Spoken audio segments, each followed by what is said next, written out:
اچھا، وہ کہتا ہے کہ اگر کوئی شخص لاریسا جانے کا راستہ جانتا ہے تو وہ آپ کی صحیح رہنمائی کر سکتا ہے، یہ علم ہے۔ لیکن اگر کوئی دوسرا شخص ہے جسے راستہ معلوم نہیں مگر اس کے پاس راستے کے بارے میں ایک صحیح اندازہ ہے اور وہ رائے اتفاق سے درست ہے تو وہ بھی آپ کی اتنی ہی اچھی رہنمائی کرے گا۔ تو دونوں صورتوں میں نتیجہ ایک ہی ہوگا، آپ منزل پر پہنچ جائیں گے۔ بالکل۔ تو پھر فرق کہاں ہے؟ اگر دونوں کا نتیجہ ایک ہی ہے تو پھر علم کی کیا ضرورت ہے؟ سقراط کے نزدیک علم کو برتری کیوں حاصل ہے؟ بنیادی فرق ان کی بنیاد اور استحکام میں ہے۔ علم جو ہے وہ دلیل اور وجہ پر قائم ہوتا ہے۔ علم میں آپ نہ صرف یہ جانتے ہیں کہ کوئی چیز درست ہے بلکہ آپ یہ بھی جانتے ہیں کہ وہ کیوں درست ہے۔ اچھا، جبکہ درست رائے بغیر کسی گہری سمجھ کے ہوتی ہے۔ آپ کو صحیح بات معلوم ہوتی ہے لیکن آپ اس کی وجہ بیان نہیں کر سکتے۔ یہ ایک طرح کی صحیح سوچ ہے، یا جیسا کہ سقراط آگے کہتا ہے ایک قسم کا خدائی الہام ہے۔ یہاں پر سقراط ڈیڈیلس کے مشہور مجسموں کی ایک شاندار مثال دیتا ہے نا؟ جی بالکل۔ ڈیڈیلس وہ افسانوی کاریگر تھا جس کے مجسمے اتنے جاندار ہوتے تھے کہ اگر انہیں زنجیروں سے باندھ کر نہ رکھا جائے تو وہ چل پڑتے ہیں اور بھاگ جاتے ہیں۔ صحیح۔ سقراط کہتا ہے کہ درست رائے بھی ڈیڈیلس کے ان مجسموں کی طرح ہے، جب تک وہ آپ کے پاس ہے بہت قیمتی ہے، لیکن چونکہ وہ دلیل اور وجہ کی زنجیر سے بندھی نہیں ہوتی، وہ غیر مستحکم ہوتی ہے، وہ آسانی سے آپ کے ذہن سے چھل پڑتی ہے۔ اچھا، تو یہ فرق ہے، یعنی ایک شخص کے پاس گوگل میپس ہے جس میں ہر موڑ کی وجہ اور منطق ہے، اور دوسرے کے پاس بس ایک اندرونی احساس ہے کہ شاید یہ والا موڑ صحیح ہے۔ دونوں پہنچ جائیں گے لیکن ایک کا سفر زیادہ قابل اعتماد ہے۔ بہت خوبصورت مثال ہے، بالکل یہی بات ہے۔ اس کے برعکس علم دلیل کی زنجیر سے مضبوطی سے بندھا ہوتا ہے، وہ قائم رہتا ہے، وہ بھاگ نہیں سکتا۔ تو کیا سقراط یہ کہہ رہا ہے کہ پیریکلس جیسے عظیم لوگ علم کی بنیاد پر حکومت نہیں کر رہے تھے؟ کیا وہ محض تکے پر ایتھنز جیسے شہر کو چلا رہے تھے؟ یہ تو ان کی قابلیت کی تھوڑی توہین لگتی ہے۔ یہ ایک بہت اہم سوال ہے۔ سقراط تکا جیسا لفظ استعمال نہیں کرتا، وہ انہیں زیادہ عزت دیتا ہے۔ اس کا نتیجہ یہ ہے کہ یہ عظیم رہنما شاعروں اور پیغمبروں کی طرح تھے۔ اچھا، وہ ایک قسم کے خدائی الہام یا اسی درست رائے کے تحت کام کرتے تھے۔ وہ صحیح وقت پر صحیح فیصلے کرتے تھے، لیکن شاید وہ خود بھی منطقی طور پر یہ نہیں بتا سکتے تھے کہ ان کے فیصلے درست کیوں تھے۔ یہ ایک عطا کردہ جبلت تھی، نہ کہ سیکھا ہوا منظم علم۔ بالکل۔ واہ! تو اس طرح یہ معمہ حل ہوتا ہے۔ چونکہ ان رہنماؤں کی فضیلت علم پر مبنی نہیں تھی بلکہ ایک درست رائے پر مبنی تھی، اس لیے وہ اسے سکھا نہیں سکتے تھے۔ جی، آپ کسی کو ریاضی کا فارمولا سکھا سکتے ہیں کیونکہ اس کے پیچھے منطق ہے، لیکن آپ کسی کو الہام یا صحیح اندازہ لگانا کیسے سکھا سکتے ہیں؟ یہ کوئی ایسی چیز نہیں جسے ایک شخص سے دوسرے شخص تک تعلیم کے ذریعے منتقل کیا جا سکے۔ بالکل، اور اسی لیے وہ اپنے بیٹوں کو وہ چیز نہیں دے سکے جو ان کے پاس خود ایک علم کے طور پر موجود نہیں تھی۔ انہوں نے اپنے بیٹوں کو ہر قابل تعلیم ہنر سکھایا، گھڑ سواری، موسیقی، لیکن وہ انہیں وہ خدائی چنگاری منتقل نہ کر سکے۔ تو آج کی گفتگو کا خلاصہ کرتے ہیں، کیا فضیلت سکھائی جا سکتی ہے؟ اس سوال کا جواب سیدھا ہاں یا نہیں میں نہیں ہے۔ یہ اس پر منحصر ہے کہ ہم فضیلت سے مراد کیا لے رہے ہیں۔ اعلیٰ ترین فضیلت جو حقیقی علم پر مبنی ہے وہ نظریاتی طور پر تو سکھائی جا سکتی ہے، لیکن یہ انتہائی نایاب ہے۔ جبکہ وہ عملی فضیلت جو ہم دنیا کے عظیم رہنماؤں میں دیکھتے ہیں وہ اکثر درست رائے کی شکل میں ہوتی ہے۔ یہ ان کے اعمال کی صحیح رہنمائی کرتی ہے، لیکن اسے تعلیم کے ذریعے منتقل نہیں کیا جا سکتا۔ یہ ایک تحفہ ہے، علم نہیں۔ یہ ایک طرح کی نعمت ہے جسے آپ کما نہیں سکتے، صرف حاصل کر سکتے ہیں۔ علم اور درست رائے کے درمیان یہ فرق آج بھی کتنا اہم ہے۔ ہم اکثر سیاست، اخلاقیات، یہاں تک کہ اپنی ذاتی زندگی کے بارے میں بہت مضبوط آراء رکھتے ہیں، لیکن ہم میں سے کتنے لوگ بتا سکتے ہیں کہ ہماری یہ آراء کون ٹھوس دلائل پر قائم ہیں؟ یہ ایک چبھتا ہوا سوال ہے۔ ہم اپنی زندگی میں کتنی چیزوں کو علم سمجھتے ہیں جبکہ حقیقت میں وہ صرف درست آراء ہوتی ہیں جنہیں ہم نے اپنے ماحول سے بغیر سوچے سمجھے اپنا لیا ہوتا ہے نا؟ بالکل۔ یہ مکالمہ ہمیں اپنی سوچ پر سوال اٹھانے پر مجبور کرتا ہے۔ اگلے اور اس سلسلے کے آخری حصے میں ہم مکالمہ مینو کا مجموعی خلاصہ پیش کریں گے، اس کے حتمی نتائج پر نظر ڈالیں گے اور یہ دیکھیں گے کہ یہ قدیم مکالمہ آج کے انسان کے لیے کیا معنی رکھتا ہے۔ اور اس گفتگو کو ختم کرنے سے پہلے ایک آخری سوچ سننے والوں کے لیے، اگر سقراط کی بات درست ہے اور ہمارے معاشروں کے اہم ترین فیصلے جنگ اور امن کے، انصاف اور معیشت کے، یقینی علم کے بجائے ان غیر مستحکم درست آرا کی بنیاد پر کیے جاتے ہیں، تو پھر انہیں کیا چیز قائم رکھتی ہے؟ اور کیا ہوتا ہے جب یہ آرا ڈیڈیلس کے مجسموں کی طرح اچانک چل پڑتی ہیں اور معاشرہ بغیر رہنمائی کے رہ جاتا ہے؟ تو لیجئے ہم اپنے سفر کے بالکل اختتام پر آ پہنچے ہیں۔ یہ ہمارے سلسلے کا چھٹا اور آخری حصہ ہے جہاں ہم افلاطون کے مکالمے مینو کا خلاصہ پیش کریں گے۔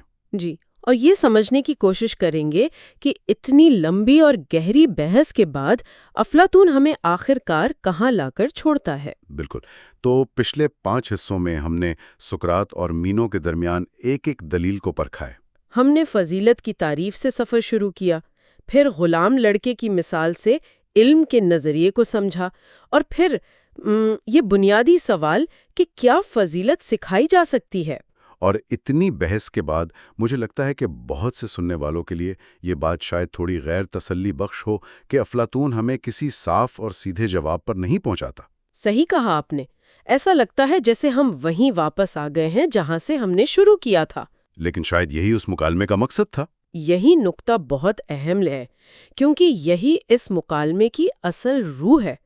یہ کوئی ریاضی کا سوال تو تھا نہیں جس کا ایک ہی جواب ہو۔ بالکل، یہ انسانی کردار اور اخلاقیات کی گہرائیوں میں ایک سفر تھا۔ تو آئیے اس کو ٹھیک سے سمجھتے ہیں۔ مرکزی سوال تھا، کیا فضیلت سکھائی جا سکتی ہے؟ اور سقراط نے اس کے لیے ایک منطقی راستہ اپنایا۔ جی، اس نے کہا کہ پہلے یہ طے کر لیتے ہیں کہ فضیلت علم ہے یا نہیں، کیونکہ اگر یہ علم ہے تو اسے سیکھا اور سکھایا جا سکتا ہے، جیسے جیومیٹری یا میوزک۔ جی، اور یہ مکالمے کا پہلا بڑا موڑ تھا۔ فضیلت کو علم کے برابر رکھنا ایک بہت طاقتور خیال تھا۔ یعنی اچھائی کوئی پراسرار چیز نہیں، بلکہ ایک ایسی صلاحیت ہے جسے محنت سے حاصل کیا جا سکتا ہے۔ بالکل، اس نظریے میں ایک بڑی امید تھی کہ ہم اچھے انسان تیار کر سکتے ہیں، لیکن پھر سقراط نے اس خوبصورت نظریے پر ایک کاری ضرب لگائی۔ اور وہ ضرب کیا تھی؟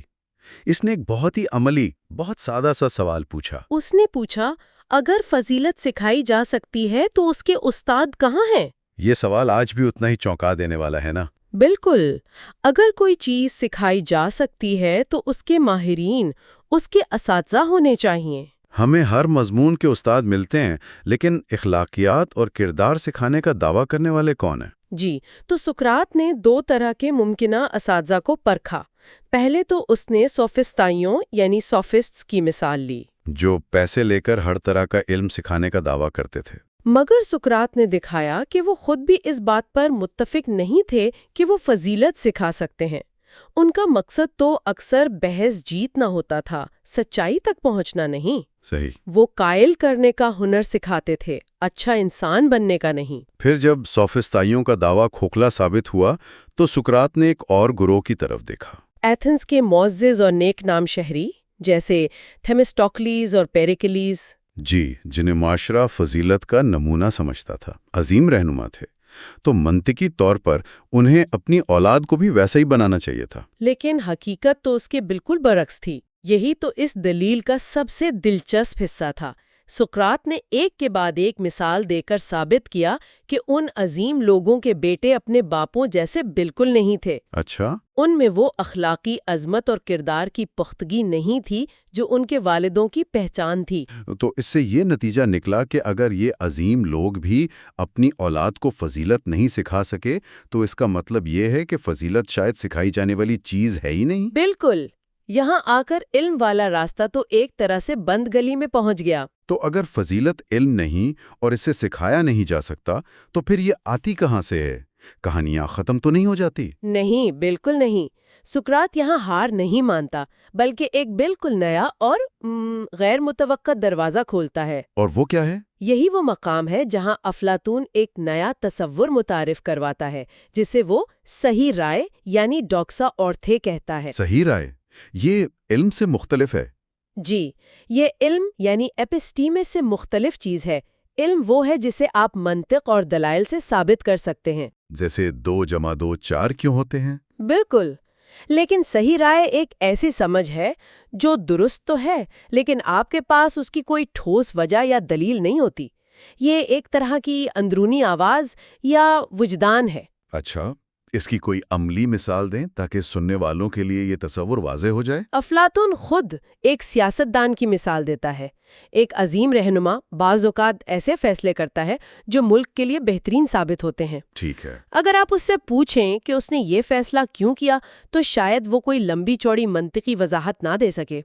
وہ شاید کہے گا مجھے بس لگا کہ یہی صحیح راستہ ہے۔ تو اس کی یہ رائے عملی طور پر اتنی ہی کارآمد ہے جتنا کسی ماہر کا علم پر مبنی تجزیہ۔ بالکل، نتیجہ دونوں کا ایک ہی ہے، ایک کامیاب فیصلہ، لیکن دونوں کے پیچھے کا عمل بالکل مختلف ہے۔ یہاں پر وہ ڈیڈلس کے مجسموں والی مشہور مثال آتی ہے نا، جو اس تصور کو اور بھی گہرا بنا دیتی ہے۔ جی، یہ ایک شاندار تمثیل ہے۔ قدیم یونان میں ڈیڈلس ایک افسانوی کاریگر تھا جو اتنے حقیقی اور جاندار مجسمے بناتا تھا کہ کہا جاتا تھا کہ وہ خود بخود چل کر بھاگ جاتے ہیں۔ جی، اگر انہیں رسیوں سے باندھ کر نہ رکھا جائے تو افلاطون کہتا ہے کہ صحیح رائے بھی ڈیڈلس کے انہی جادوئی مجسموں کی طرح ہے۔ اچھا، کیسے؟ جب تک یہ آپ کے ذہن میں موجود ہے یہ بہت قیمتی اور کارآمد ہے، لیکن چونکہ اس کی بنیاد علم اور منطق کی رسیوں سے بندھی ہوئی نہیں ہوتی۔ تو وہ کسی بھی وقت ذہن سے چل کر غائب ہو سکتی ہے؟ بالکل درست۔ اچھا، تو اس کا مطلب یہ ہوا کہ علم پائیدار ہے کیونکہ وہ دلیل کی بنیاد پر قائم ہے، جبکہ صحیح رائے عارضی ہے۔ بالکل، علم وہ مجسمہ ہے جسے آپ نے مضبوطی سے باندھ دیا ہے، آپ جانتے ہیں کہ یہ یہیں رہے گا، جبکہ صحیح رائے وہ آزاد مجسمہ ہے جو آج یہاں ہے کل کہیں اور ہو سکتا ہے۔ اسی لیے لوگ علم کو زیادہ اہمیت دیتے ہیں کیونکہ وہ قابل بھروسہ ہے۔ جی، لیکن افلاطون یہ بھی تسلیم کرتا ہے کہ عملی زندگی میں صحیح فیصلے کرنے کے لیے صحیح رائے بھی اتنی ہی مفید ثابت ہو سکتی ہے۔ تو اب ہم دو راستوں پر آ گئے ہیں۔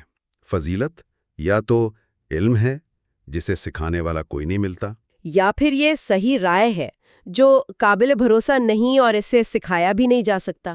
تو پھر یہ صحیح رائے آتی کہاں سے؟ اگر یہ علم سے نہیں آتی تو اس کا ذریعہ کیا ہے؟ یہاں مکالمہ اپنے سب سے پراسرار اور دلچسپ موڑ پر پہنچتا ہے۔ سقراط تجویز کرتا ہے کہ اگر فضیلت نہ علم ہے اور نہ سکھائی جا سکتی ہے تو شاید کیا؟ شاید یہ خدا کی طرف سے ایک تحفہ ہے، ایک طرح کی الہامی فہم یعنی ڈیوائن انسپریشن۔ الہامی فہم مطلب جیسے شاعر، پیغمبر یا قسمت بتانے والے لوگ ہوتے ہیں؟ جی، جو بغیر سمجھے عظیم سچائیاں بیان کر دیتے ہیں۔ وہ بس ایک ذریعہ ہوتے ہیں جس کے ذریعے کوئی اعلیٰ طاقت بات کر رہی ہوتی ہے۔ ایک منٹ، تو اس کا مطلب یہ ہوا کہ عظیم رہنما، نیک اور باکردار لوگ وہ اپنی ذہانت یا تربیت کی وجہ سے ویسے نہیں ہوتے؟ اس نظریے کے مطابق نہیں، بلکہ انہیں یہ صلاحیت ایک تحفے کے طور پر ملی ہوتی ہے۔ یہ تو ایک بہت ہی غیر جمہوری سا خیال لگتا ہے۔ یہ خیال تو انسان کی اپنی کوشش اور جدوجہد کی نفی کرتا ہے۔ یقیناً، اور افلاطون اس بات کو سمجھتا تھا۔ یہی وجہ ہے کہ وہ اس نتیجے کو بھی حتمی طور پر پیش نہیں کرتا، وہ اسے ایک ممکنہ وضاحت کے طور پر سامنے رکھتا ہے۔ اچھا، مکالمے کے آخر میں سقراط کہتا ہے کہ ہمارے اس استدلال کے مطابق فضیلت نہ تو قدرتی طور پر آتی ہے اور نہ ہی سکھائی جا سکتی ہے، بلکہ یہ ان لوگوں کو خدا کی طرف سے عطا ہوتی ہے جن کے پاس یہ ہوتی ہے، بغیر اس کے کہ وہ اسے سمجھ سکیں۔ لیکن اس جملے میں بھی ایک اگر چھپا ہوا ہے نا؟ بالکل، وہ یہ نہیں کہہ رہا کہ یہ حتمی سچ ہے، وہ کہہ رہا ہے کہ ہمارے اس استدلال کے مطابق ایسا لگتا ہے۔ تو آخر میں افلاطون ہمیں جان بوجھ کر ایک دوراہے پر لا کے چھوڑ دیتا ہے۔ وہ ہمیں کوئی آسان جواب نہیں دیتا کیونکہ شاید کوئی آسان جواب ہے ہی نہیں۔ اور یہی اس مکالمے کی عظمت ہے، وہ آپ کو کوئی فارمولا نہیں دیتا بلکہ آپ کو سوچنے کا ایک نیا زاویہ فراہم کرتا ہے۔ یہ افلاطون کی فکری ایمانداری کا ثبوت بھی ہے۔ جی، وہ یہ نہیں دکھانا چاہتا کہ اس کے پاس سارے جواب ہیں، بلکہ وہ یہ دکھانا چاہتا ہے کہ فلسفہ جواب دینے سے زیادہ صحیح سوال پوچھنے کا نام ہے۔ وہ ہمیں ایک طرح سے چیلنج کر رہا ہے کہ ہم خود سوچیں اور اس خلا کو پر کریں۔ بالکل. اس کے دیگر کاموں میں بھی ایسی مثالیں ملتی ہیں جہاں وہ کہتا ہے جو کچھ میں نے کہا ہے اس میں سے کچھ چیزوں پر مجھے خود بھی مکمل یقین نہیں ہے. تو اس ساری بحث کا ہمارے لیے آج کی دنیا میں کیا مطلب ہے؟ دیکھیں، یہ مکالمہ آج بھی اتنا ہی متعلقہ ہے. ہم آج بھی یہی سوال پوچھتے ہیں، کیا اچھے لوگ پیدا ہوتے ہیں یا بنائے جاتے ہیں؟ صحیح. جب ہم اپنے بچوں کی پرورش کرتے ہیں تو کیا ہم انہیں صرف معلومات اور ہنر سکھا رہے ہوتے ہیں یعنی علم، یا ہم ان کے کردار کو سنوارنے کی کوشش کر رہے ہوتے ہیں یعنی فضیلت؟ یہ بہت دلچسپ ہے. یعنی کارپوریٹ دنیا میں بھی ہم دیکھتے ہیں کہ کچھ سی ای او ڈیٹا اور تجزیے پر بہت زیادہ انحصار کرتے ہیں، جبکہ کچھ اپنی گٹ فیلنگ پر چلتے ہیں اور کامیاب ہوتے ہیں. ہر جگہ، تعلیم کے نظام سے لے کر سیاست کے میدان تک. تو یہ علم اور صحیح رائے کی کشمکش ہر جگہ موجود ہے. جی، کیا ہمیں ایسا نظام بنانا چاہیے جو صرف علم اور مہارت پر زور دے، یا ہمیں ایسی اقدار کو بھی فروغ دینا چاہیے جنہیں شاید براہ راست سکھایا نہ جا سکے، جیسے ہمدردی، دیانتداری اور جرت؟ تو افلاطون ہمیں یہ سکھاتا ہے کہ یہ دونوں چیزیں اہم ہیں. بالکل. ہمیں علم کی مضبوط بنیاد بھی چاہیے، لیکن ہمیں اس الہامی چنگاری، اس صحیح رائے کی اہمیت کو بھی تسلیم کرنا ہوگا. تو اس پوری گفتگو کا نچوڑ یہ ہے کہ فضیلت کا سوال بہت پیچیدہ ہے. یہ محض علم کا نام نہیں جسے رٹ کر حاصل کر لیا جائے، اور نہ ہی یہ صرف ایک الہامی تحفہ ہے جس کا انتظار کیا جائے. یہ شاید ان دونوں کا ایک حسین امتزاج ہے.